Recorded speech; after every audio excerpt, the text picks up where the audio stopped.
Good. I think it's been tough process so far with the poles. Most of the cast haven't been working on poles for a while, so getting the hands used to being up there. We're trying lots of cladding to put on the poles to help us grip and that kind of stuff. That's the thing that I think I've struggled with the most, is not having the cladding from the beginning, so you can't really explore the height of the set. It's quite high, it's 5 metres. But other than that, I haven't come up with any challenges yet. But before Christmas, we did a lot of playing with the set. We explored a lot of ideas how to approach it. But now coming back after Christmas, we've started trying to put things into sections, trying to make the show really run as a whole, and seeing what works with what, where we can fit in the more impressive tricks alongside our base of a strong storyline to the show, so the audience stay with us. For us, me and Shannon, I think, as being the first creation process with Kevin, I think it's been very challenging getting to understand his way of working, what he wants, and try to figure out what is best for this new piece. Good. I need to look at it. It's a challenge because all the previous set work we did with poles was like horizontal, so you could just grip onto them and pull yourself up. But these being vertical, it's a completely different kind of grip strength that you need to be able to tweak yourself up.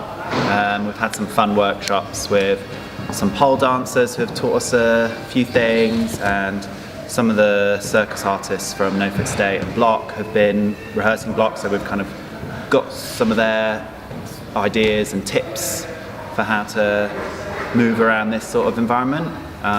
But as ever, it's just lots of playtime and trying to figure out what the best solutions are, and also to give it a theatrical intention, and so it's not just abstract movement for the sake of abstract movement, but we want it to have a bit of meaning and something behind it as well. it's been quite difficult to take the Motion House kind of explosive style and lifts and frozen catches and putting it amongst 28 poles that aren't very forgiving. Limits If you, space a if little you bit. hit them, they're not very forgiving.